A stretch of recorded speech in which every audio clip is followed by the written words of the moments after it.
busy first week, hasn't it been, for President Joe Biden, the new Commander-in-Chief rolling back the Trump agenda with a cavalcade of executive orders. And the impeachment push against the former president continues too in the US Senate. Let's bring in my international panel now. Sky News host of Bernardi, Corey Bernardi in Adelaide. That's a new show. Looking forward to that one. And co-host of Outsiders, opinion editor at the Daily Telegraph too, an all-round good man and good foodie, James Morrow in Sydney. James, last night we had a close look at one of those executive orders. You know, he signed a battery of them there, but when you look at the detail, it's pretty scary. The one we looked at last night regarding US schools now mandates that if you pick up federal funding, you must allow boys identifying as girls onto girls' sporting teams. A whole raft of others, national security, military, more. What's your take on his first week in the Oval Office? Well, Peta, the best we can say for it is there have been no mean tweets.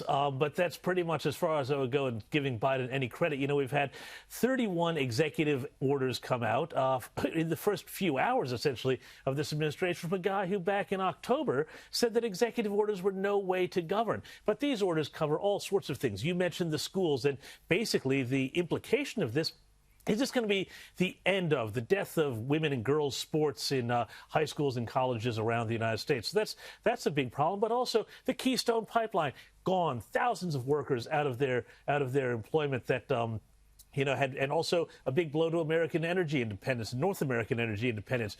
You've seen all sorts of other things happen, too. Immigration wound back. Enforcement is basically not going to exist along that southern border of the United States as per Joe Biden's executive orders.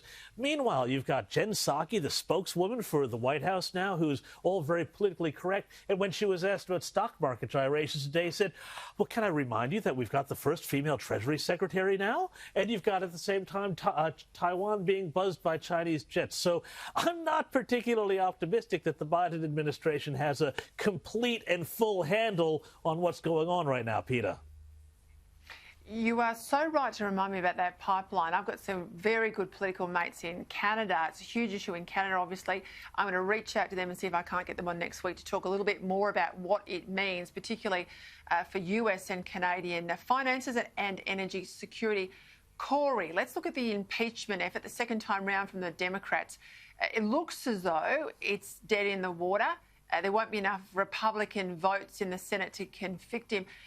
What's interesting to me is who's advising Pelosi and Chuck Schumer, because this path now, once he's left office, looks to me as if it'll give Trump the sort of martyrdom that he's after. So it seems a bit wrong-headed.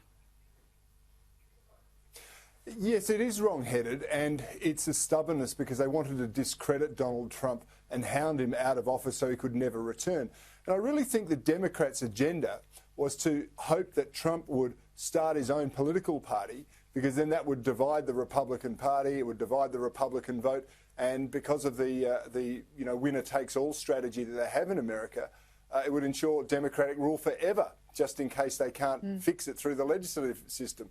And I don't think Trump's going to buy into that. I think he's a bit smarter, and he will stay within the Republican Party. I think the likes of Mitt Romney will go, because he should be in the Democrats. We've had a few of those in the Liberal Party over the years too, Peter. Haven't we what? Haven't we what?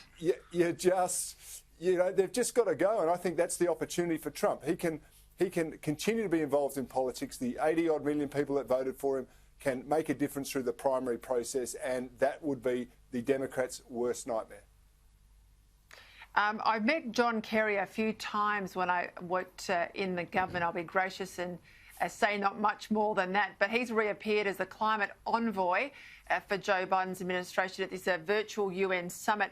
Now, we're going to hear a lot from him, there's no doubt about that, James, but, as I looked at a lot of those appointments for the first Biden administration, this is really just the third Obama administration, isn't it?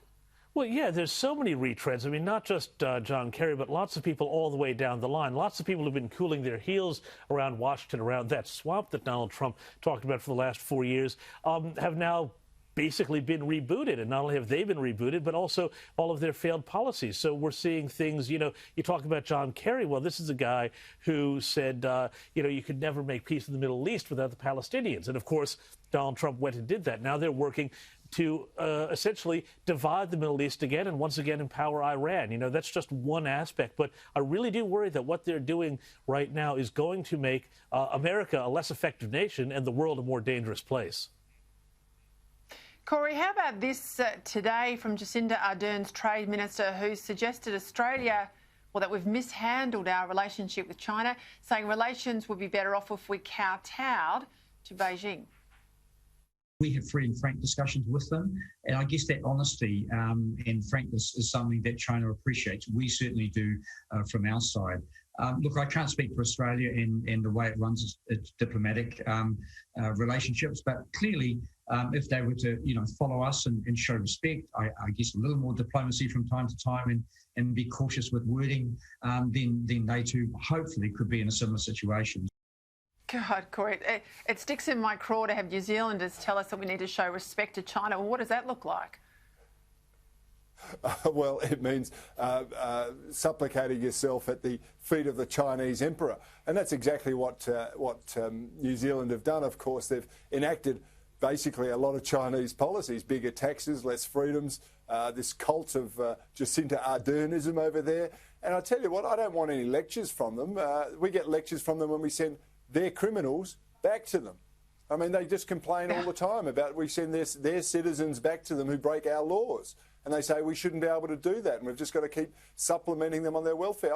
I would dismiss this immediately and I think stick to your own knitting, my friend.